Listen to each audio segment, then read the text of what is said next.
Hello, friends and family. Welcome back to the Sober is Dope podcast. I'm your host, POP Buchanan, and today we have a very cool guest who goes by the name of Claire Comai, who's the founder of Rehab Studios. And before I bring her in, I would love to read her bio real quick so we can get acquainted and really enjoy this next episode. Claire Comai is the founder and CEO of apparel and jewelry brand Rehab Studios. The brand and designs are inspired by her own struggles with addiction before getting sober at age 24. She is now 3.5 years sober and a vocal advocate for eradicating the stigma and increased research and awareness in addiction and mental health. Claire lives in Brooklyn, New York. Her hobbies include skydiving. She has recently earned a professional A-level license in Brazil and spray painting. She's also an avid traveler, having visited 29 countries so far. Next stop, Tanzania in November. We are really excited to bring Claire on to the Sober is Dope podcast. And as everyone out there know, we just did a great episode with our friend Rex from the hip hop scene, and Rex is one of our supporters, and that was really cool. If you're new to the Sober is Dope podcast, I want everyone out there to know that you could go to soberisdope.com to check out all of our over 300 podcast episodes. And you can also check out our videos from our Sober is Dope YouTube. You could write testimonials. You could read our blog. You could really get in. You could donate. You can find different ways to be involved with the Sober is Dope community. You could also find links to our social media. It's really exciting. So soberisdope.com. And please, if you're listening, leave a review for the podcast. It goes a long way. I'm really excited. I just celebrated my 43rd birthday on September 29th. This year, December 15th will make 10 years sober for your boy Pop Buchanan. So I'm extremely excited today to share both this podcast with Claire, but also my continued testimony on my recovery, despite whatever the world is going through, despite whatever I'm personally dealing with. I wake up every day, and as long as I have my recovery intact, I feel like I'm a winner. Everything else could be worked out. Everything else could be handled, but you can't do anything if you're stuck in addiction. And I believe it's never too late to be amazing. And I want you all to understand and hear me clearly. Don't give up on yourself. If you're out there and you're struggling with addiction, keep it going. Don't give up the faith, right? Hang in there, survive.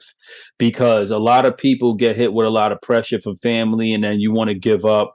A lot of people overdose, a lot of people committing suicide, a lot of people just getting sick because they feel like the world gave up on them or they can't see a way out.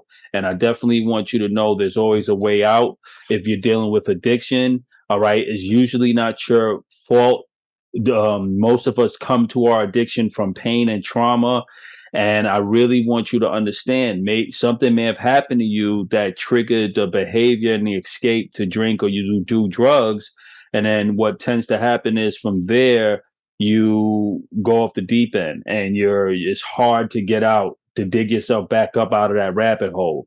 All right. I understand this very well. So I want you all to understand that you are worthy for healing. You are worthy to be sober and clean from whatever addiction you're in.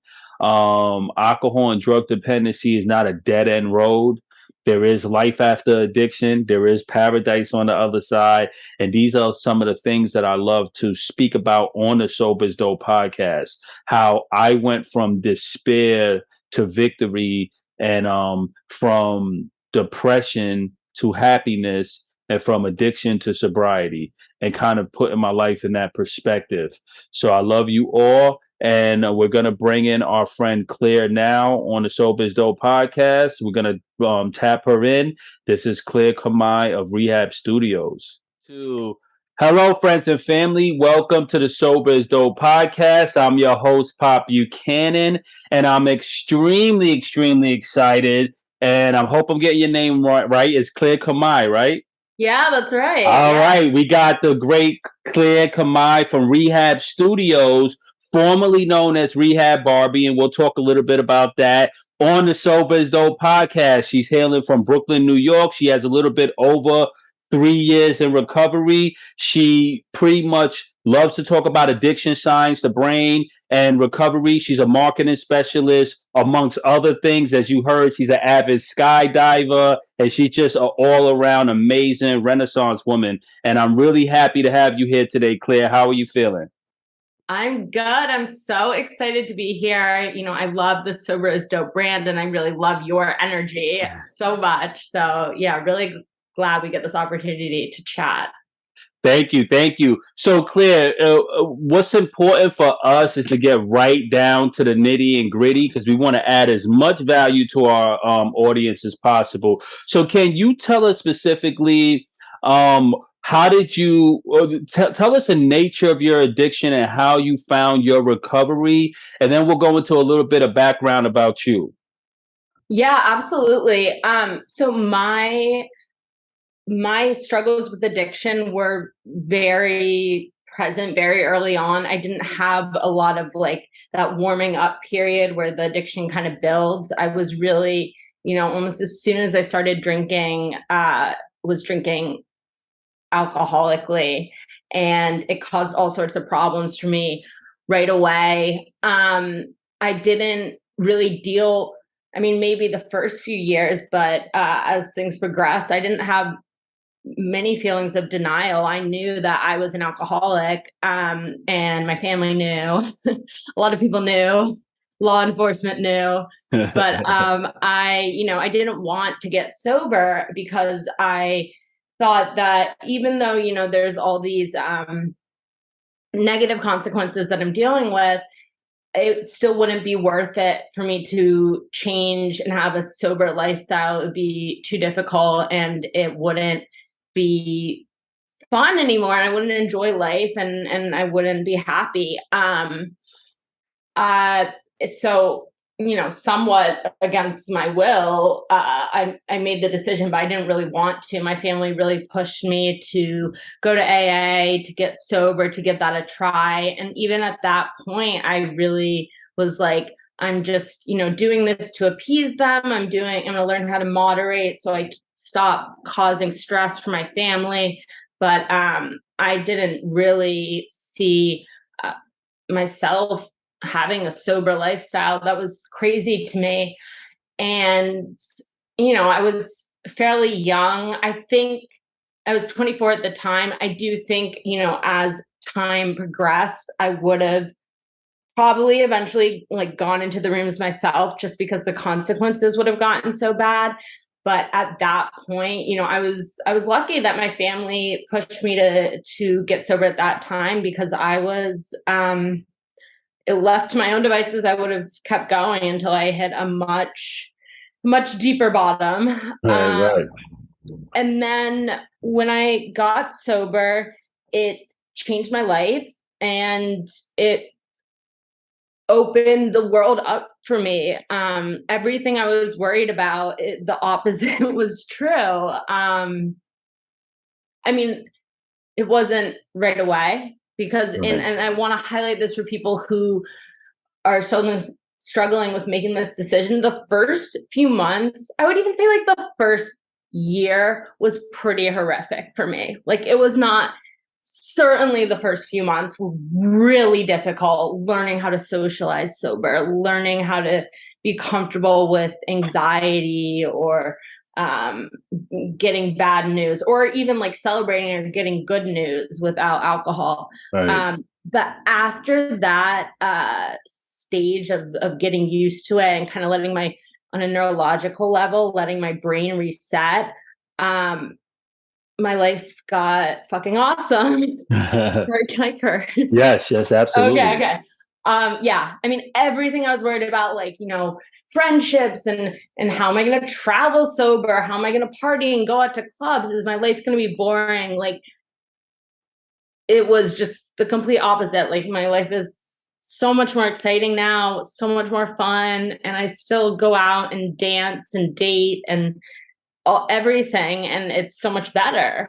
So I love that. Can you give our audience some tips on how to party in recovery, especially early recovery? yes. Well, so early recovery, it is difficult. You have to do it and you have to get used to it. It's going to be a little awkward. Things like first dates or meeting people the first time just are inherently a bit awkward. But I think it's important to remember that, like, those uncomfortable feelings it's not great to always completely diminish any feelings of discomfort. Like, Right. I would always, I'd be wasted every time I went out on a date. So of course I had a great time, and I thought every guy I went on a date with, especially ones who like brought drugs, I thought, love of my life. Like, I thought they were great. Now it's like I have feelings of discomfort or boredom or annoyance when I'm around people who I don't vibe with. And that's, might be uncomfortable in the moment, but in the long run, it's a good thing because I don't waste time and energy on situations that, aren't fulfilling for me. And this is what I did in early sobriety to help myself get comfortable. I don't know if I would recommend it for everyone, but I was traveling around a lot when I first got sober, and I was going out a lot, and I really wanted, for me, I was like, if I'm gonna be sober, like, I'm not gonna give up like going out to clubs and going out and dancing. But when I was going out, these feelings would come up that I think are natural, that but like, when there's something that you want to do, but you have some inhibitions about, like, you're like, oh, I want to go like dance on that table, but like, I'm nervous. Or like, I would go talk, I think, that person is attractive, I would go talk to them, but if I had a few drinks in me, I would do it. Now I can't. Right. And that would always like pop up, and it was triggering to me. So I went through this phase where every time I had one of those thoughts, I just did it. I would, jump up and dance on the table. Like, I made myself go, like, talk to like strangers or whatever. And it got me very, very comfortable very quickly. And I, I didn't feel the need for that like social crutch of alcohol. But like, that being said, like, I don't know. Like, I'm sure I did, like, I was like, partying all over Europe and stuff. And I'm sure there were some bar owners who didn't love me dancing on their tables, but right. I love that. So we got to take note that it's important sometimes to push yourself in recovery, because when you have your sobriety, you're even more beautiful. You have, like Puff Daddy says, you have more of that sexy, you have more of that kind of robust go get it energy. But we don't want to limit ourselves because we don't have our drug of choice giving us that fake courage. Like, go out there and really like have fun. Give yourself the treat of freedom, right? Don't be inhibited in any way because you're not using, right? And that's beautiful, because when I first got sober, I definitely was like 100% straight up square. Like, I didn't want to dance, I didn't want to move, I didn't want to go nowhere. But as I started going out more, I started realizing, wait a minute, halfway through the party, I'm still good. I still have all my faculties about me. I still look good. And then you start to see that dynamic switch. People start getting wasted, and you become that cool person that's just level-headed and wind up being able to really connect with people, help people. But you always get to leave with your self-respect, dignity, integrity, without the blackouts, without the "what the hell did I do last night" vibe, right? Oh my God. Yeah. You don't have to wake up and be like, where's my wallet and why is everyone mad at me? Word. So, like, you mentioned something that I want to kind of go back on, which is extremely important. You were speaking about appeasing your family, and at first getting sober for them, kind of being like it's for them, but somewhere along the process, going to AA, actually exploring recovery, you started to see the benefits for yourself. I think we know that it's kind of dangerous trying to get sober for someone else because it's really difficult that way. You have to get sober or get clean.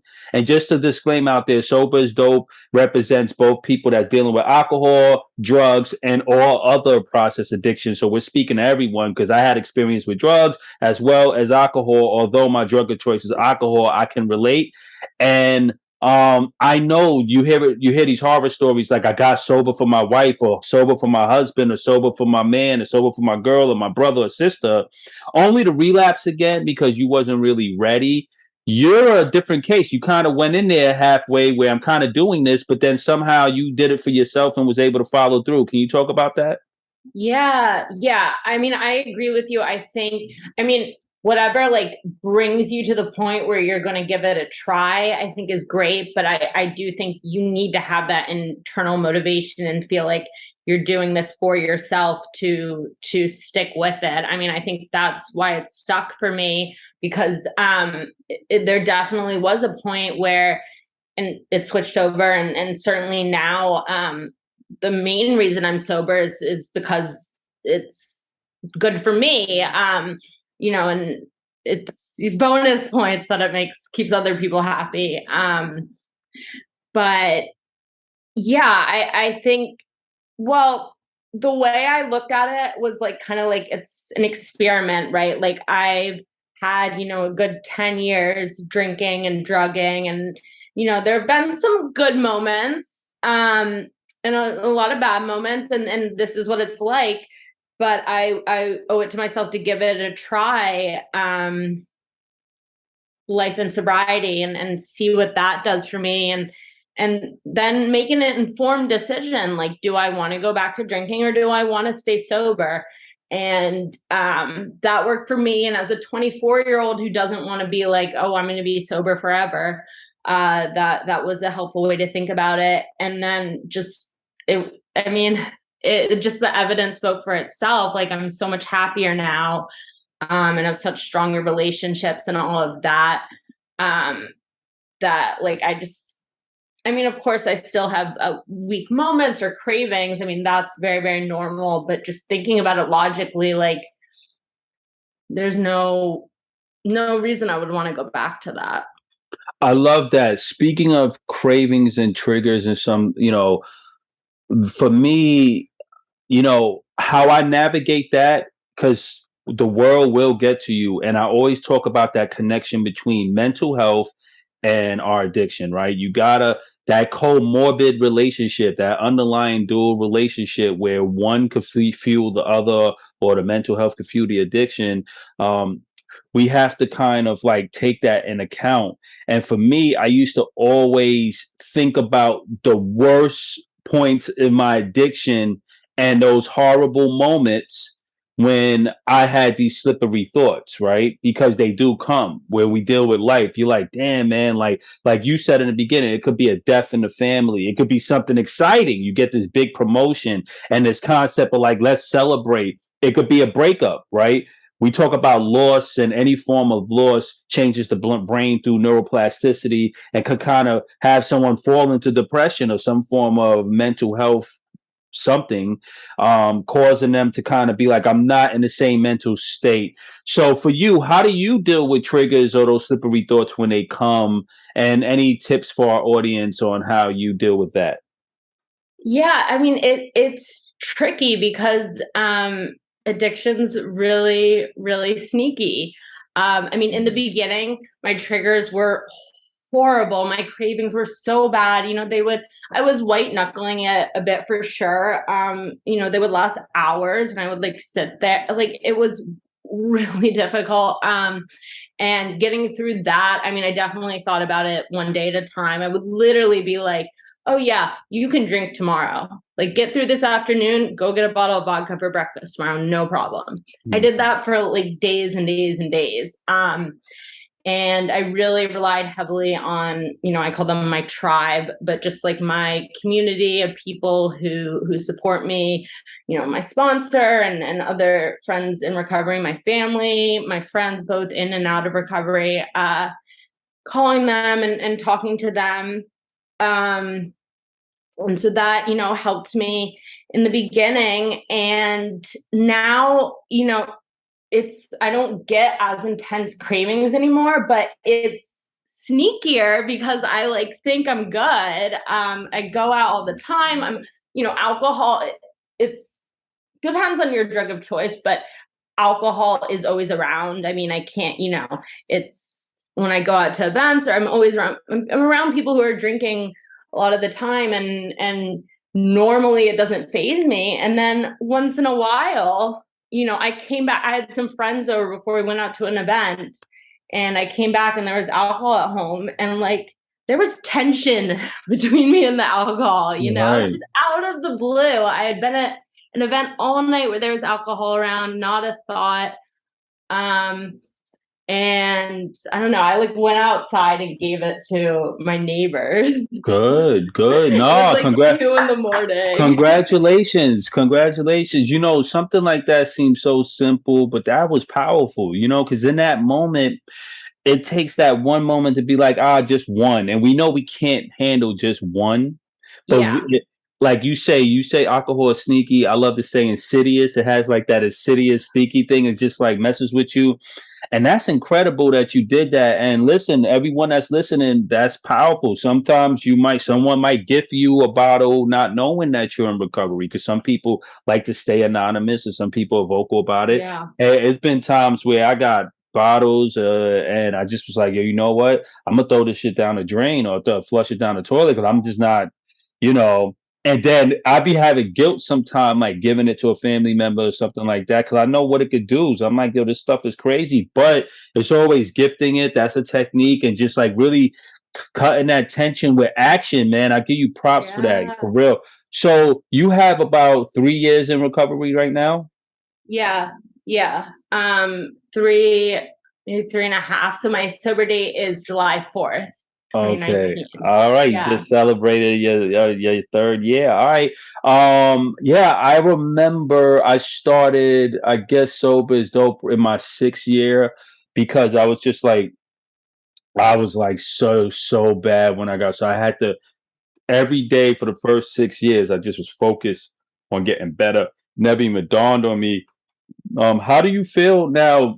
Because I consider 3 years kind of still early recovery, or I consider 10 years early recovery, but it's still a lot of time. But we're still sensitive. We're in a sensitive way where the further you get away from your addiction, the more you're going to tend to deal with. It gets easier, but it also gets more challenging because you're just dealing with more. You take on more jobs, you take on more opportunity, you take on more people, you take on more of the world. As you know, when we first get sober, it's like, I'm in rehab or I'm home. I'm just focusing on this. I'm not going anywhere. So in your case now, how are you doing in this 3 years? Are you happy? Is there any difficulty? Anything that you're struggling with that you might want to talk about? Yeah. No, what you're saying is so true. And I feel like I've been feeling that and didn't know how to word it so well. Definitely, because in early recovery, my main focus was just getting through each day without drinking. And now I kind of expect myself to get through each day without drinking. And I'm putting pressure on myself to do other things. So I do have to, make sure to be aware of that, like not I'm comfortable with dealing with a lot of stress and work, and I do enjoy that type of thing, but I don't want to put so much stress on myself to the point that I'm threatening my sobriety. I do think it's helpful that my like brand and the bulk of my work is very linked to my sobriety. Right. So just even when I'm like working, I'm like creating like social media content and stuff, Yeah, I'm getting right. like some good like sober messaging. But it's so important to take the time to just take care of yourself. I go to whatever it is for you. For me, I love to go to meetings, and just being kind to yourself, and once in a while I just you know yeah, just acknowledge that you're doing fucking awesome. I love that. I love that. And yeah, it's important. And I'll give you a few tips because I have some time in and I was there. One, it's important to say no. You gotta like Matt, like when you like gauge from your recovery if you're gonna say yes to certain things. And Yeah. then when you put in certain opportunities on your plate, you have to look and say, well, I have a certain amount of energy and time, and if any of these things is going to burn me out or cause me to stress, then I should, because I'm the king of no. And oh, we got this yacht party this week. Because I'm also an artist, and I do art, and I do music, I do all of this stuff. So the invites could get crazy. You run to Mexico this weekend. You want to go all type of stuff, and I have to like look at the group and like, all right, these are my wild cousins. I know if I go with them, it's gonna be wild. Like I had to say no because it's like, but it's also important when you are linked. This is the biggest thing. When you part of your work is linked to your recovery, it sets this expectation that we have to be better than other addicts who don't have a platform about their addiction, or you have to be held to kind of this higher standard because you're vulnerable and putting yourself out there. So I have a brand called Sober is Dope. People's going to be like, well, there's an expectation for me to always be sober. So what happens is if I'm struggling because I have this platform, I would most people that we saw people commit suicide this year behind this kind of concept. So I'm trying to bring it home. We see people kind of like relapse in what we call secrecy and still try to get on the platforms and try to push this narrative because they probably feel like they couldn't go back to that same community and say, hey, I'm struggling and I'm vulnerable, right? Yeah. So my thing is with these platforms, we have to just make sure that we're even extra vulnerable if we're struggling.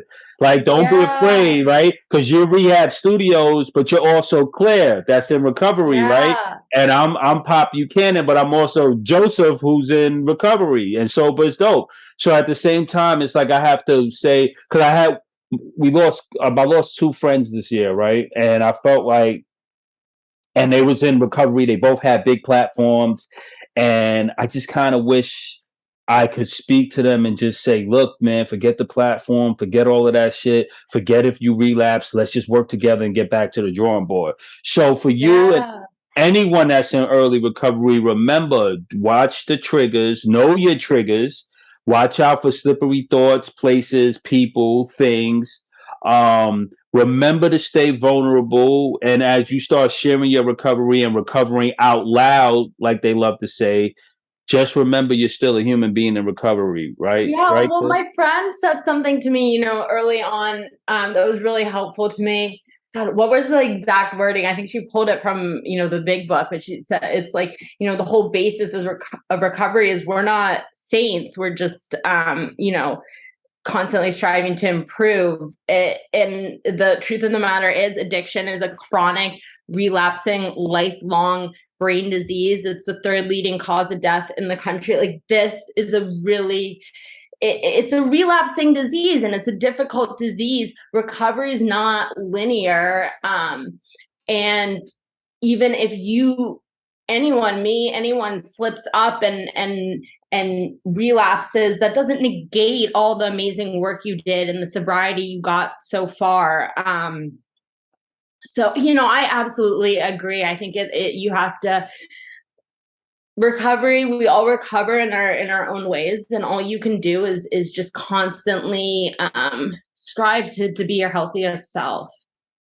I love that. I love that. So, talking about you, let's get into Rehab Studios, formerly known as Rehab Barbie. The reason why I'm mentioning that is I would love getting the emails from you for Rehab Barbie, and I would be like, I was like, this person must have really good marketing because you're everywhere. It's like I would see my email and I'll see something else, and by the end of the day, I'll see another thing and be like, I got a link with this person. So can you talk to us about the passion behind coming forward and taking your recovery and making it out loud and starting Rehab Barbie and how that kind of like avalanched into Rehab Studios? Yeah, absolutely.